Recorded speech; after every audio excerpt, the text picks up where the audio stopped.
para você ouvinte, para você que assiste e acompanha as informações do dia a dia, que é uma pessoa que como se diz, antenada nos assuntos, nas informações. Essa pergunta é para você que acessa a internet, que estuda, que tem interesse. É para você que quer ir além do que se diz, mas você quer o porquê daquilo, não apenas superficialmente, mas num nível de profundidade maior. Então a pergunta que se faz hoje é, ou que eu faço, melhor dizendo, né, para você, é assim: como é que você se posiciona a partir do momento que você tem essa informação que vai diretamente contra algo que você acreditava que era, no sentido de descobrir, opa, houve um erro aqui naquilo que eu acredito, né? Essa tradução que eu tenho na minha mão, ela não é a melhor que tem, ela tem uma série de incorreções que eu nem sabia, ela tem erros que os próprios tradutores afirmam quando fazem tradução para o meu idioma português, por exemplo. Ou seja, na verdade, nós estamos falando de coisas sérias, de coisas que envolvem aspectos doutrinários importantes, aspectos doutrinários da salvação, aspectos doutrinários da vida eterna, aspectos doutrinários que envolvem o perdão dos pecados, aspectos doutrinários que envolvem o seu dia a dia, que envolve também as questões financeiras, né? Dízimo, oferta, conceitos como trindade, triunidade, unicidade, alguns aspectos que envolvem conceitos sobre teofania, doutrinas teológicas, e aí, inclusive no último vídeo, a desigualdade de gênero, que só começou a existir a partir das traduções gregas. Olha que coisa. E você? O que tu acha disso, no sentido do que... qual a sua posição? Você vai ficar indiferente? Você vai ficar responsável para checar isso, para verificar isso? E observa que tudo que eu digo, eu cito a fonte, o autor, onde está, mostro, faço vídeo mostrando. Então, assim, seguindo inclusive uma orientação, meus pais eram professores, né? Meu pai sempre dizia o seguinte: não fica discutindo, que é uma coisa que eu detesto, discussão.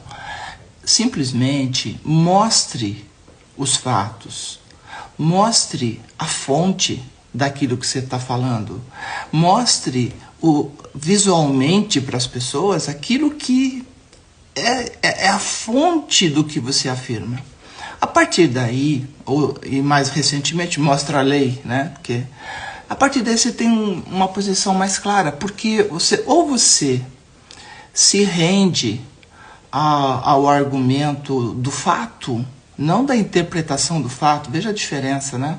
Do fato em si, daquela realidade objetiva, em se tratando de texto de escrituras, você entender como é o processo de tradução, como ele foi feito, como ele funciona, ou você se rende a isso, ou você tem a sua própria tese individual, alheia aos fatos, alheia à história, e alheia à realidade, inclusive. Você se aliena e diz: não aceito nada disso, vou continuar ouvindo o que eu ouço e praticando o que eu pratico. Certamente, isso não é um sinal de inteligência, tá? Isso é um sinal de obstinação, é um sinal de, literalmente, ignorância. Por quê? Porque ignorar fatos não é sabedoria. Não é isso que nem você encontra, sequer você vai encontrar isso na Escritura. Ao contrário, você vai encontrar na Escritura, por exemplo, os crentes de Bereia. O que eles faziam? No tempo deles, no século I, quando alguém dizia alguma coisa, eles iam lá consultar. Onde? No hebraico do século I. No que existia no século I. E eles diziam: olha, o que você está falando aí está errado, não é assim não, olha aqui. Tá vendo aqui, ó? Ou seja, eles mostravam a fonte, que é o que eu estou fazendo. Agora, os que eram crentes nobres, como se diz, como a própria Escritura fala, eles eram mais nobres do que os de Tessalônica. Por que eles eram mais nobres? Porque eles faziam isso, eles conferiam. Se alguém chegasse com uma fonte para eles lá, eles não ignoravam. Eles não simplesmente faziam de conta que aquilo não existe. Eles iam verificar. E verificando, eles se certificavam de que aquilo que estava sendo dito realmente está na fonte daquilo que é o texto.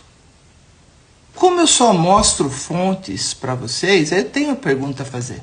A minha pergunta é esta. Você é um crente de Bereia?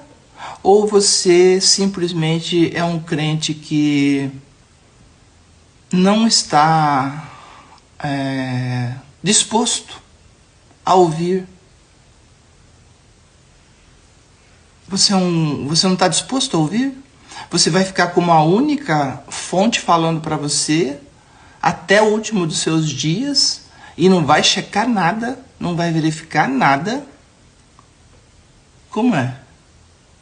Você acha que fazendo assim você está usando o teu conhecimento, o teu livre-arbítrio e principalmente você está atento à voz do Espírito, do Eterno? Não é o que a Escritura diz. Ela diz que os crentes de Bereia verificavam. Então, verificar é uma obrigação.